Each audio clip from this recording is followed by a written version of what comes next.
Merci beaucoup Debo Andébé pour cette revue de presse en direct de la capitale politique du pays. Puisque vous êtes prêts, on vous passe la parole.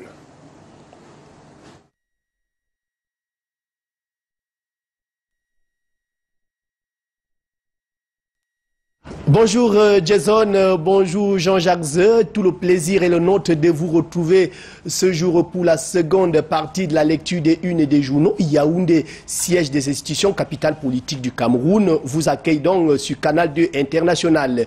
Issa Chirouma Bakari fait la leçon de journalisme au quotidien français. Le Monde, face à la presse hier, le ministre de la Communication a dénoncé les fausses informations du site internet du quotidien français. Le président de la République et son épouse se portent bien, a dit le porte-parole du gouvernement dans son propos liminaire. Leur état de santé n'appelle aucune préoccupation. Le gouvernement camerounais apporte donc un démenti catégorique aux allégations abjectes et malveillantes proférées par le journal. Le quotidien dénonce la désinvolture et le manque de...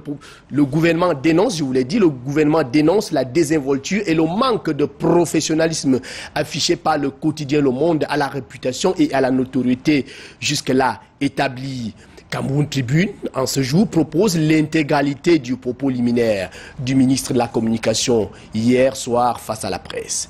Des médias Newspaper reprend la même information avec cette interrogation centrale sur la santé du couple présidentiel. Info ou Intox, en tout cas, comme Issa Chirouma Bakari, le journal croit savoir que ces allégations sont ni plus ni moins une occasion de distraire les Camerounais dont les préoccupations sont ailleurs. Émergence pose la question centrale sur la violation du secret médical de Paul Biya. Qui doit en répondre, s'interroge le journal de Manius Mbiaga. La précision des informations diffusées par le quotidien Le Monde sur l'état de santé du président camerounais prouve que ces informations émanent soit des proches, soit du centre hospitalier où il est suivi. Il faut définir les responsabilités, dit notre confrère. Et pour cela, le journal donne la parole à un avocat au barreau du Cameroun, Maître Ba Evindi Jean-Claude, pour qui c'est la formation hospitalière qui sera civilement responsable en cas de procès. Comment va le président pose également le quotidien Le Jour qui pose la question en première de couverture ce matin. Il faut parcourir l'article de Flore Edimo pour s'interroger davantage. C'est grave, docteur, comme on le sait. On s'est souvent demandé à l'hôpital lorsqu'on a un proche en réanimation ou en salle d'opération. Le Jour constate tout simplement qu'il y a de la manipulation dans l'air. En nous abreuvant des propos sur un imaginaire complot, le pouvoir de Yaoundé essaye de détourner l'attention de la vraie question posée à la grande une. Comment va notre président? La deuxième une du quotidien ouvre l'enquête sur la communication du président de la République et constate de prime abord que la structure du message des communicants du président de la République s'articule autour du culte de la personnalité et la déification. D'autres photos truquées meublent le site internet de la présidente de la République, dit le quotidien Le Jour. Mutation fait également sa une dans l'affaire du photomontage du site internet de la présidence de la République. Ça chauffe dans le sérail. L'enquête visant à débusquer les acteurs de la photographie à problème se poursuit. Des responsables du cabinet civil, des directeurs de publication et des activistes cuisinés par le CED et la DGRE, la thèse du piratage informatique qualifiée de simpliste. Et toujours à propos, la nouvelle presse s'interroge. Qui a soudoyé le webmaster du site de la présidence de la République? La polémique enfle, dit notre confrère. Dans l'entourage du chef de l'État sur les complicités dont aurait bénéficié Joseph Bienvenu Amougou, informaticien et webmaster au cabinet civil pour armer le coup. Le contre-amiral Joseph Fouda cherche à savoir la main manœuvrière qui se cache derrière cette opération. On reste dans le domaine des télécommunications pour lire le quotidien de l'économie et ce qui va changer avec la 3 et la 4G, débit 10 à 20 fois plus élevé, augmentation de 10 abonnés à Internet pour 100 habitants, croissance du PIB par tête de 0,59%, de nombreux emplois directs et indirects avec 4 000 milliards de francs CFA d'investissement prévus. MTN Cameroun entend mettre tout le paquet pour permettre au Cameroun de tirer le meilleur avantage de cette nouvelle technologie. Camer Presse, autrefois journal en ligne, est en kiosque, version tabloïde. L'édition 001 s'intéresse au concours administratif et à l'équilibre dit régional. Dans la République camerounaise des quotas, l'extrême nord est en pole position. Les régions de l'Est et du Sud sont lésées. L'État premier pourvoyeur d'emploi semble masquer le tribalisme sous les oripeaux de l'équilibre régional. Le journal de Justin Blaise Akono a choisi le poste de directeur général de 58 entreprises à capitaux publics dirigées par des Camerounais et de 8 universités d'État, soit 66 institutions pour évaluer l'équilibre régional. En termes de statistiques, tenez bien, la Damawa s'en sort avec 2 directeurs généraux, le centre avec 17, l'Est avec 1 seul, l'extrême nord 5, le littoral 10, le nord 3, l'ouest 8, le sud 3, le nord-ouest et le sud-ouest, dont toute la zone anglophone s'en sort avec 7 seulement. Et dans le centre, précise le journal, 4 directeurs généraux viennent d'un même arrondissement, dont Minta, qui est du département de la Haute-Sanaga, et la Haute-Sanaga qui compte seulement 5 directeurs généraux. Camer Presse, c'est à lire, c'est le journal de Justin Blaise Akono. Le premier numéro est en kiosque ce jour.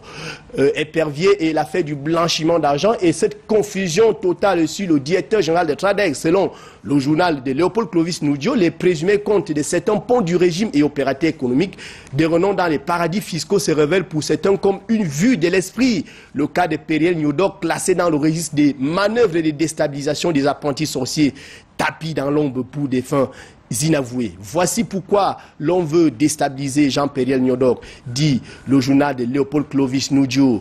L'orphelin s'intéresse à l'opération MIGEF 2035 lancée vendredi dernier par l'épouse du président du Sénat, Marcy Nyat. C'était au centre technologique l'excellence Paul Biya à Nkolanga, le pari audacieux d'Aman Claude Abanda. Madame Nyat, on l'a dit tout à l'heure, représentante personnelle de la première dame, marraine de l'initiative, a présidé le lancement de l'opération en rappelant toute la détermination de Madame Chantal Biya pour sa réussite. 1 million de jeunes enfants et femmes à former à l'outil informatique d'ici 2035. Le représentant résident de l'IAI Cameroun croit dur comme fer que le défi sera réalisable. Dernière heure parle de l'hommage à Madame Françoise Foning, l'hommage qui continue et on l'a vu au journal Le Canal du International hier, troublante révélation des populations des Bebda sur l'accident tragique qui a conduit Madame Foning à la mort. Mais le journal parle également de Roger Ntongone qui est attendu au tribunal criminel spécial. On sait qu'il était encore directeur général des ADC, les aéroports du Cameroun. Il est donc attendu au tribunal criminel spécial, au tribunal criminel spécial. Et puis, le journal parle également de l'attenance avec cette question: pourquoi les coups de réalisés par le journal de Téni de Thierry Mbou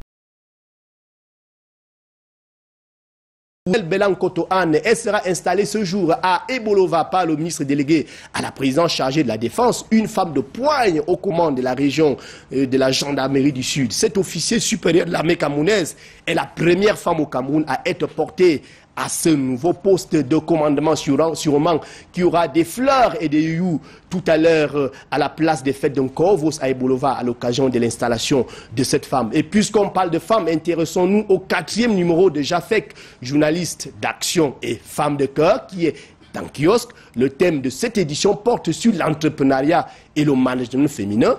Janine Fankam et son équipe examinent les positions des femmes dans le top exécutif et le monde de l'entrepreneuriat.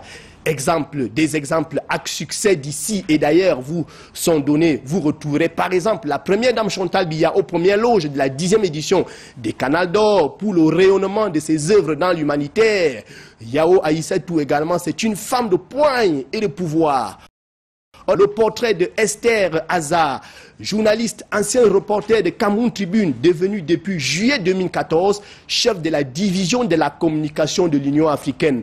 Là-bas, à Addis Abeba, en Éthiopie. À lire également le portrait de Medou Badan, elle est directeur général d'Orange Cameroun. Jafek relate le parcours atypique de Ngozi Okonjo, ministre nigérian de l'économie, plusieurs fois cité dans le classement international comme personnalité influente dans le monde.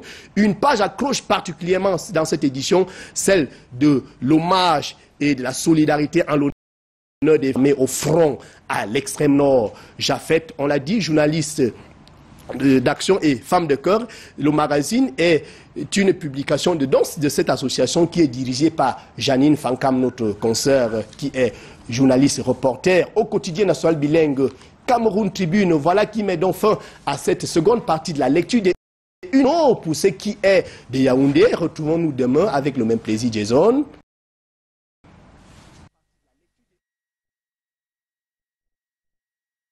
Merci, portez